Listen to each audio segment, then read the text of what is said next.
Our brains are wired to not realize that your future self is you. We treat our future self like we would a stranger because we can't quite correlate that that person is ourselves. And that's not just an interesting piece of science. That explains why we make such terrible choices. Recognizing that that person in the future, however distant, is you goes a long way. It goes a long way in helping you make better choices. No, it's true. And I think the other thing is we have stopped paying attention to how our bodies feel. I think that self-awareness that you started with, we're just not attuned to how my body does genuinely feel. We just push through. Our world today feeds that sense of urgency. Everything is urgent. Everything is top priority. Everything is immediate. And what that does is we are in an always on fight or flight mode. Our brains are wired to prioritize the urgent.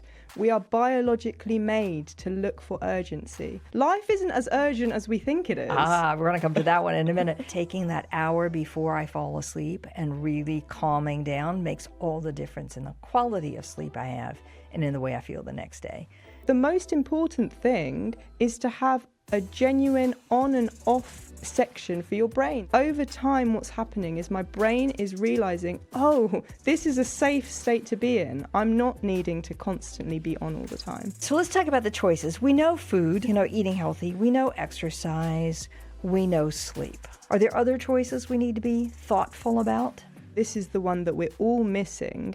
There is no growth in comfort and no comfort in growth. Yet the big leaps are how careers are made and how businesses excel. So how do you master not knowing it all or feeling like an imposter? How do you have the conversations that lead to trust and, of course, excellence? How do you take charge of the things that you can control? How do you thrive outside your comfort zone? That's what this podcast is about. I'm your host, Wanda Wallace, and it's time to get out of your comfort zone.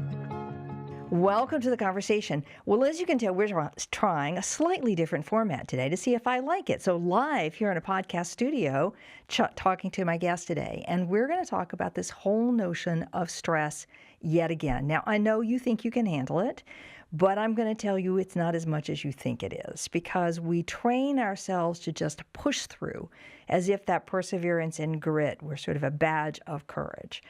The problem is that creates all sorts of consequences in your body and in your relationships, both at home and at work.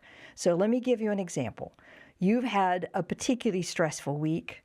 You're kind of at the end of your reserves, and you speak to one of your team members and say, hey, I need to talk to you this afternoon. It's urgent.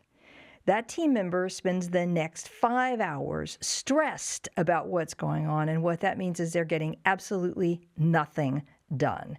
Think about how many times that happens in the course of the day. Think about the consequences for that. Think about the implications for that person's life, not just for their direct reports, but also in their personal life as well.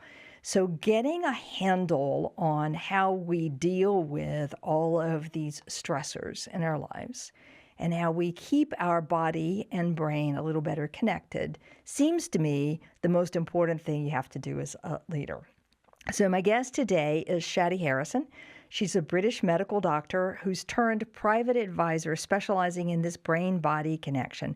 She's the creator of a newsletter called Calm Down Weekly, talking about the psychology of thriving in the digital age. I highly recommend it. It's a lot of fun. And she's an expert in personal transformation, working with founders, senior leaders, top teams, high-profile individuals who really want to craft the conditions for long-term success and excellence. So Shaady, welcome. Thank you for having me. What an intro. Yeah, it's a long intro, longer than my usual intro, but I wanted to set that background. And I have to give a shout out also to Adam Galinsky, because it's his book Inspire that got me started on that opening story. So I have to give him credit because that's where it came from. Okay, brain-body connection. I want to talk about stress. I want to talk about how we manage it, but I want to talk first about the brain and the body. And I know we could spend the next year nonstop trying to unpack this, but kind of give us the lowdown on how we currently think about, or how you think about, this brain-body connection. I think the best place to start is where I started. So I was always very interested in the brain. I went to university, studied psychology, loved it, did all the modules, behavioral, social, neuroscience. Really enjoyed it. In my final year, I was in a neuroscience lecture, And I remember seeing that stereotypical diagram of the nervous system. If you imagine it, you've got the brain and all the nerves coming off it. And it clicked that I had spent 3 years learning everything about the top half, the brain, but knew nothing about the body that it was connected to. And we know that the brain is connected to the body and the brain is controlling the body, but it's a two-way system. The body is also attached to the brain. So we need to know about both elements. That's why I went to medical school. Again, really enjoyed it. Ended up in the emergency department, full of fun. But eventually you start seeing the same patterns and the same people. And what clicked for me in that department was that actually all of these sudden incidents and issues that I was seeing, take the heart attack or the stroke or the elderly person who's fallen and broken their hip, we see these things as instantaneous, immediate things that have happened. But in reality, they're the offshoots of years and sometimes decades of decisions that weren't in our favour. So for me, it became about a different question. The question being, why are we all making those decisions? And by all, I include myself in it. Because when I think about the last decade of my life, it was just wrought with decisions that weren't in my future self's benefit. So I think that the most important thing is to try and understand why we're making those decisions. And ultimately, it's because we're living in an environment that is not in our favour. Okay, fair enough. We do live in an environment that's not in our favor, and some professions more so than others, where the ability to slow down, to take it calmly, to have a normal amount of time outside of work seem, shall we say, limited, especially when you're talking to founders and leaders and senior executives. But we can't, that's not an excuse to say, oh, well, that's it. So the question is, what do we do about that? Where do we begin to even think about how to live in this world that we live in? I think that anybody who wants to change their operating conditions needs 3 things. They need genuine self-awareness. Mm-hmm. And when I say self-awareness, I don't mean I don't exercise because I'm lazy or because I don't have time, because that's just not the full story. For 99% of people, there's always a more complicated version of that answer. So genuine self-awareness as to why are you making those choices. And that involves really looking at the problem in real detail. So I don't exercise because actually I don't have the mental space to exercise, because you can exercise in 30 minutes a day. You can exercise in 15 minutes a day. It's not a lack of time and it's not a lack of energy. It's a lack of cognitive space. So self-awareness is the first thing. The second thing, and this is where the environment comes into it, is self-compassion. And I don't mean by that, oh, poor me, I'm living in an environment that's really difficult, because actually we're living in a great environment. Our quality of life couldn't be better than, historically speaking. But compassion to understand that we're living in a time that makes it incredibly difficult to make good choices, incredibly difficult. And what I mean by that is that our bandwidth is consumed by rubbish. It's absolutely consumed by things that are meaningless, but we have been trained to think are very important. So we therefore don't have the space to make better decisions. So the compassion element of it is to understand that this is difficult. It's difficult to make time to prioritize your sleep, prioritize your relationships, prioritize exercise. It's tough. It's not an easy thing to do. When you add the jobs and workload that most people have now, it's incredibly difficult. The third thing is accountability, though, that yes, absolutely, it's true that you're living in an environment that's tough, and these are all of the elements of your life that make it difficult to change. But it's still your responsibility. Someone once said to me, use the analogy of the baby on the doorstep.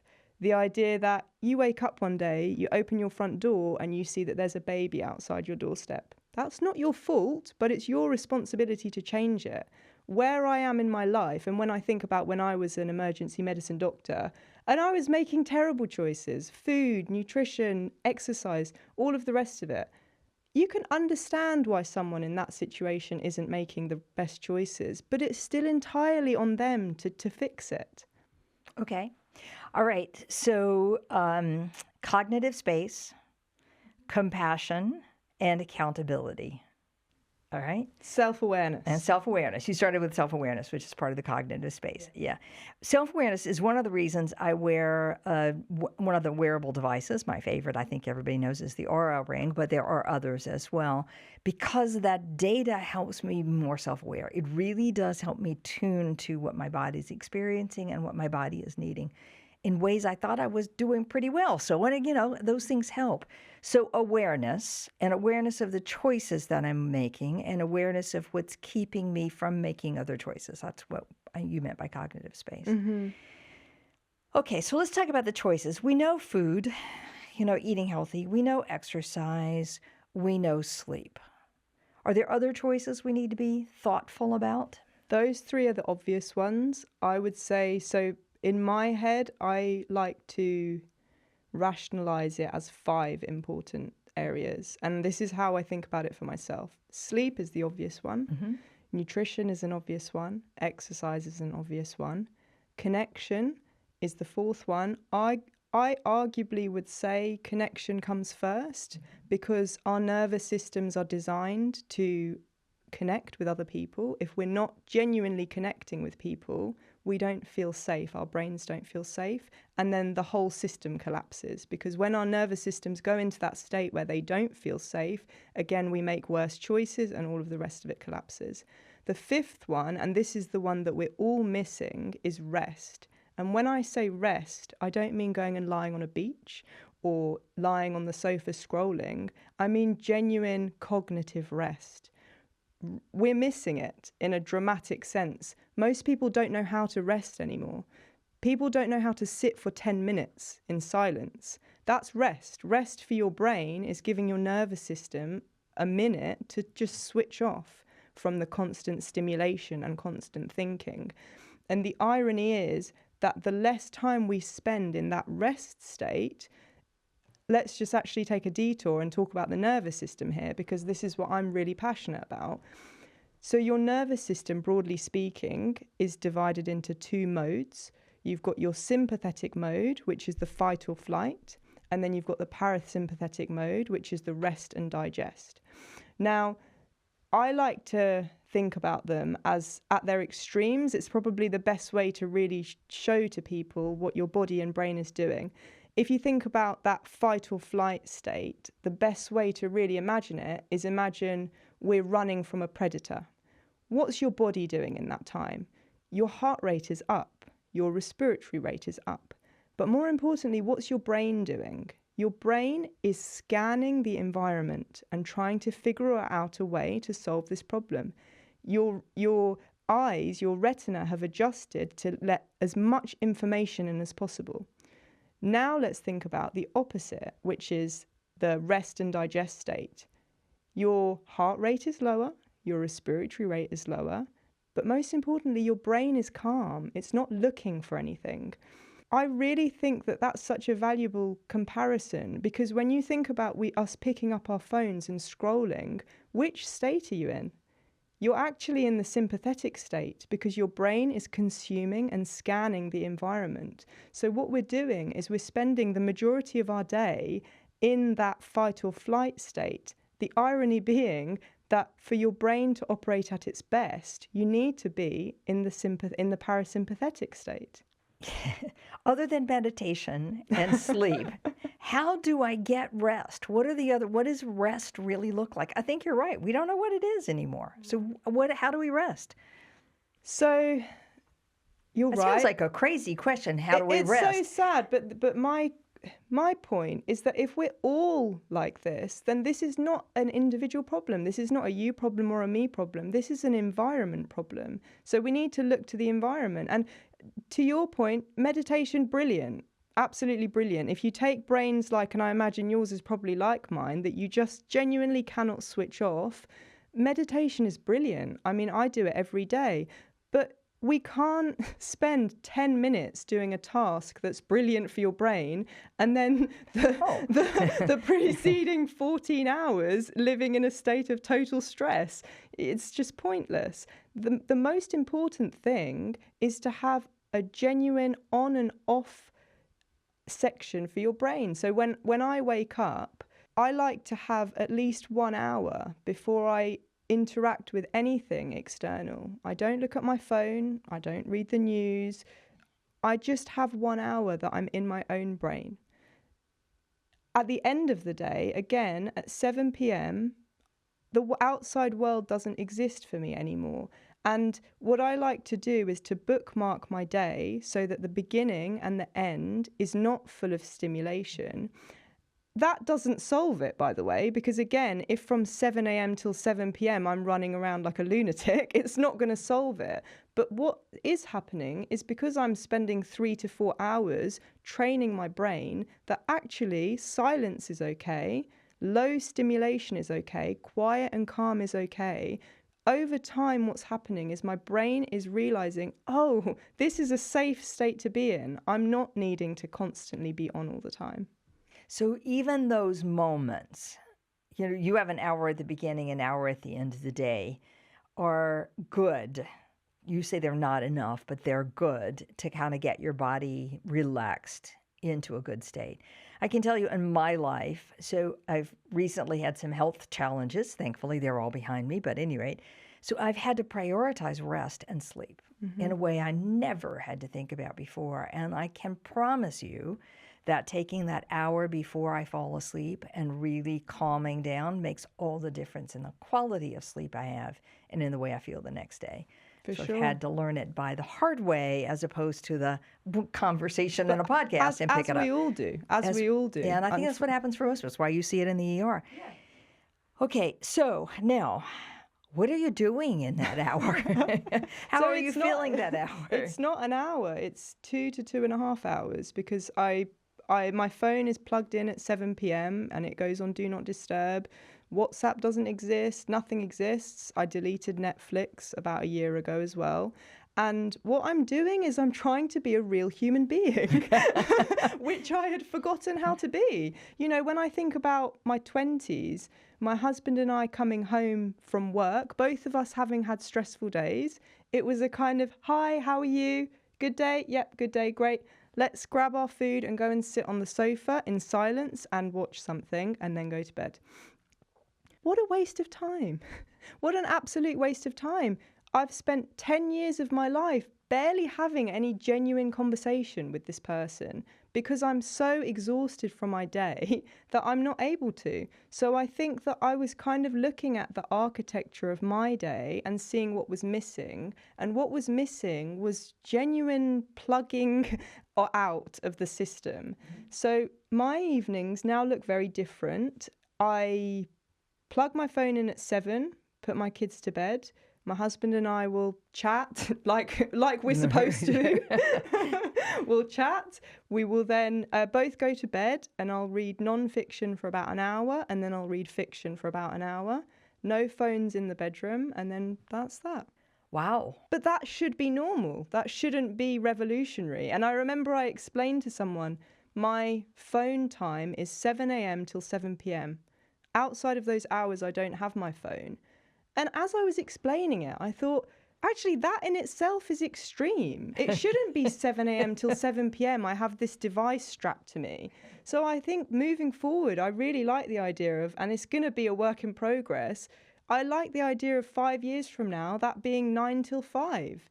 Because we have to have space outside of the time that we're urgently responding to things. Life isn't as urgent as we think it is. We're going to come to that one in a minute. I can imagine people listening to this and sort of chuckling to themselves because I know way too many people whose job starts at their desk at 7 a.m. and if they're lucky and it's a good day, ends at 7 p.m. as opposed to I can plug my phone. And then there's an expectation from their managers and their senior leaders and their teams, by the way, that they're available for response. So what's your reaction to people who say, I'm not sure I have the choice of having that much time for my brain. It's a fair point, and I think it's very complicated. I don't think it's as simple as, oh, just do this and you're on your merry way. But I challenge people to consider the quality of their thinking. 12 hours of mediocre thinking will not beat 8 hours of excellent thinking. And I'm your stereotypical type A, ambitious, stressful brain. I'm that person. I have lived that life. And the irony is that actually, when you compress that urgent time into a slightly smaller time frame, ironically, you do better. Because 6 months from now and 12 months from now, you're operating with a different brain. It's not just a clock in, clock out situation where the more hours you put in, the better you are. It's about the quality of your thinking as well. I think we way underestimate that. I certainly see it in just about every client I'm working with, and I see it from the top of the organization as they look out at their teams, all of their teams, and say, what do I think is missing for us? And one of my CEOs that I've been talking to just recently says, that what is needed for us to really succeed is not for everybody to continue to run at the pace that they're running. I see it, but it's not right. Because what is needed is some genuine connection with this part of the business and that part of the business and this part of the business, because that collective will solve problems faster than anyone can individually. So if you think at leading an organization, what you want your leaders to do is to think and connect. In fact, this person said to me, I tell my team all the time, I want you to spend 2.5 days doing the job and 2.5 days connecting people. Brilliant. Just think about that. Brilliant.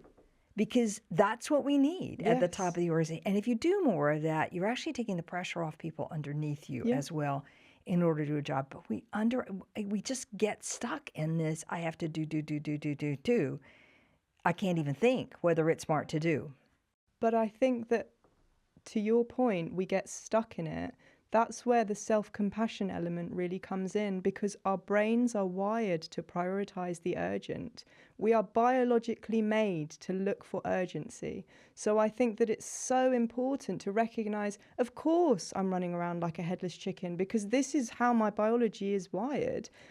It doesn't mean you can't change it, but it means taking the pressure off yourself of, actually, this is not a me problem. This is a human problem, and we can change it.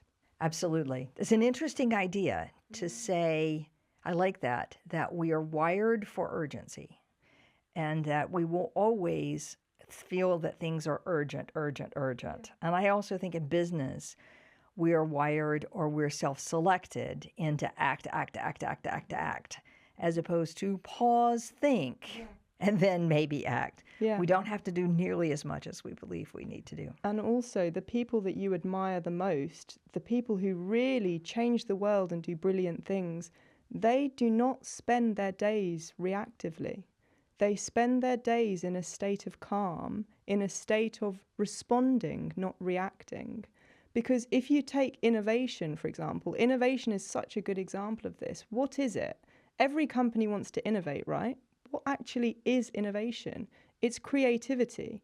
What is creativity? Creativity is pulling together two ideas that are seemingly unconnected and putting them together.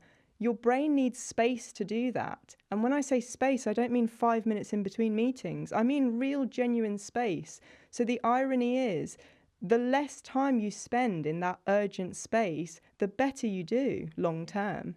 But I think the difficulty is we don't necessarily see that long-term vision. We don't see what really is going to make a difference, or we don't have faith that the idea will come, or compassion that the idea will come. Those stats I like to say about this one is I think 90% of the ideas happen when your brain is not actively engaged. Absolutely. In the shower, waking up, driving when you're going on a routine route, something that your brain is not actively engaged in thinking about, or when the ideas come, to your case in point. Yeah. Okay, fair enough. I have to say, as I said earlier, I've had this health thing going on for the last month. And one of the things that shocked me in that, back to something you said earlier, is I could feel my cognitive capacity just decline. Wow. my ability to remember, my ability to think, it just tells you how much stress was in my body in general. But that hits my thinking power is really kind of shocking when you stop and think about it. Now, I wasn't like on death's bed or, any major, it was nothing that big of a deal, but still, when you're tuned to it, you start to realize how bad the consequences can be. And I think if more of us saw the consequences, we'd be making different choices. Yeah. And again, that's not our fault. We are not wired to be thinking about ourselves 10 years from now. This is actually one of my favorite pieces of research. I was in medical school for 5 years, so much interesting science, but the most interesting thing and life-changing thing I ever learned came years afterwards. And it was the neuroscience of your future self. How do we relate to that person? So let's just emulate it now. Let's say you and I have hired a lab and there's an fMRI machine and you lie in it and I ask you to close your eyes and just think about yourself. Mm-hmm. A specific network will come up, okay? Let's call that thinking about you. Mm-hmm. Next, I ask you to close your eyes and think about a random person. You close your eyes and you do that. A different network comes up. Thinking about other people, let's call it that. This last time, I asked you to close your eyes and think about yourself, but 10 years from now. You do it, and thinking about other people comes up. Our brains are wired to not realize that your future self is you. We treat our future self like we would a stranger because we can't quite correlate that person is ourselves. And that's not just an interesting piece of science. That explains why we make such terrible choices. Because when I'm eating something that isn't great for me, the consequences of that belong to someone else. Mm-hmm. So I think that recognizing that person in the future, however distant, is you, goes a long way. It goes a long way in helping you make better choices. And for myself, a rule I now use, because I'm a sucker for that, as we all are, the rule I use is the 1 hour rule, which is, how will I feel 1 hour from now? Because that is kind of like shrinking that gap. So take exercising. I don't want to exercise. I don't want to go to the gym, but I'm going because I know just 60 minutes from now, I'm going to feel great about it. So when I'm trying to recognize the benefits of that activity, they don't just belong to some distant version of myself 10 years from now. They belong to a version of me that's just 60 minutes in the future. And actually, it changes your decision making, because take eating an unhealthy meal versus a healthy meal. I know when I open my fridge, which one are you going to prefer you've eaten just 60 minutes from now? It's always the same answer.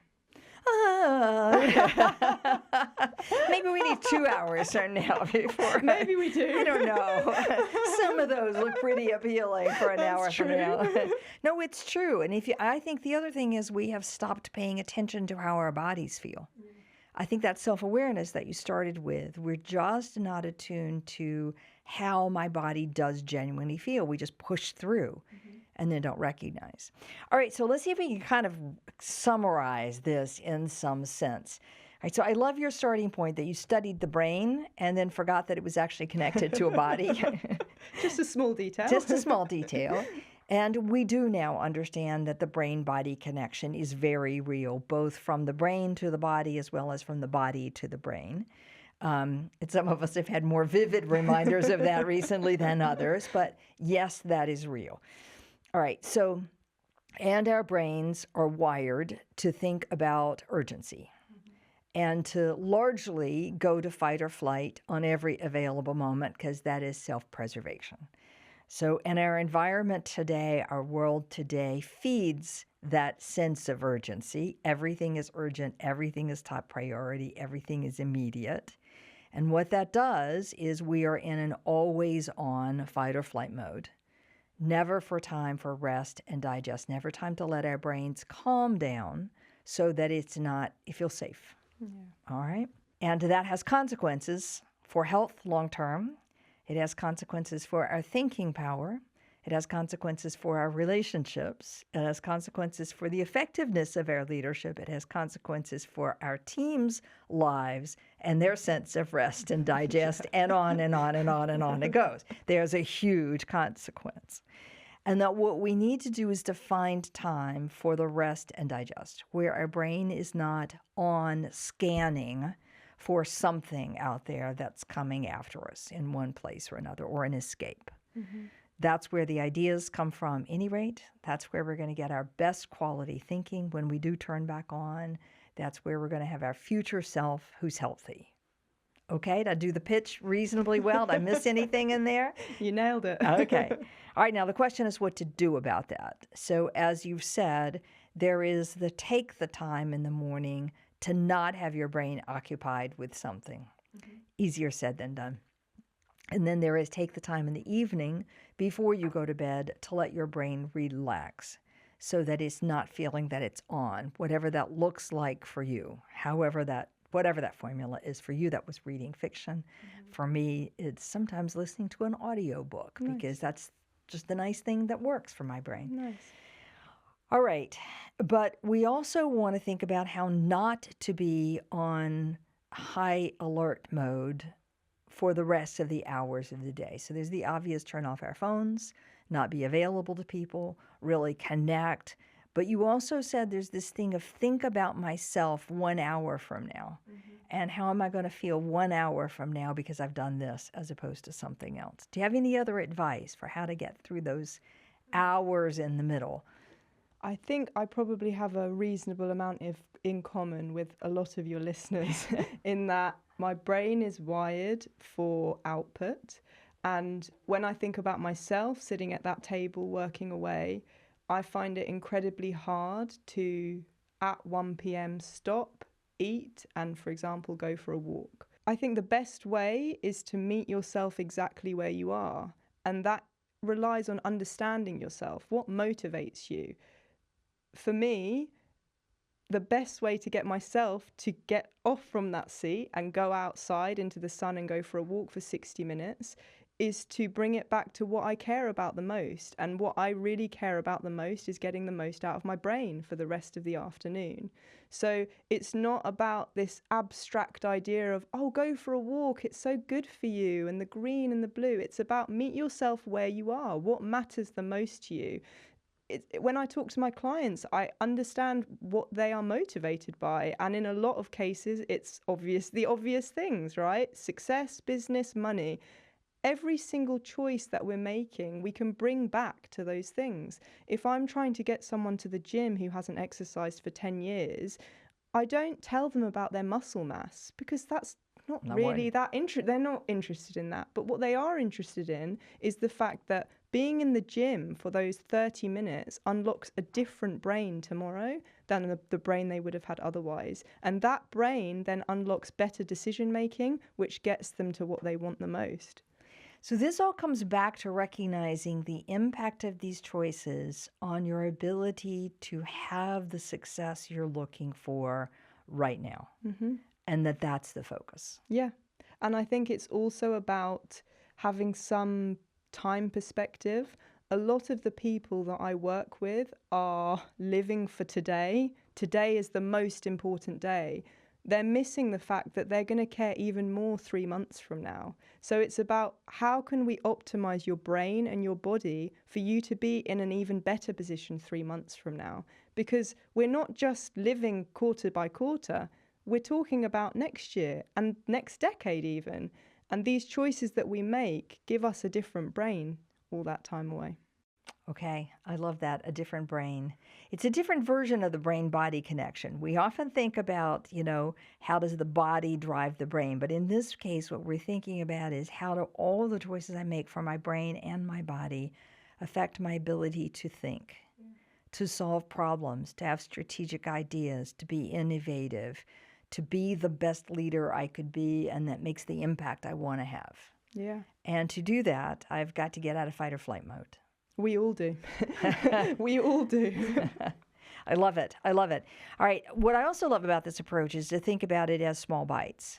to think about this 15 minutes and what that will set me up for an hour from now, or to think about my exercise routine as just 15 minutes in a day, which I can always find time for if I get the cognitive space available to make time for. All right, Shaady. My guest today, Shaady Harrison. You can tell we're talking about the brain-body connection, or rather I should say the neuroscience of how to calm down in a world that is designed to overwhelm us on a constant basis. Somebody wanted to find you. Where's the best place to reach you? ShaadyHarrison.com. Okay, and that's SHAADY Harrison.com. And how do we sign up for your lovely newsletter called Calm Down? On the website. On the website. Yeah. All right, fabulous. Thanks for joining us. Great conversation. Thank you for having me. All right, and join us next week for another episode in Getting Out of Your Comfort Zone. And if you'd like to watch this live and in person, go to our YouTube channel at outofthecomfortpod.com. See you next week.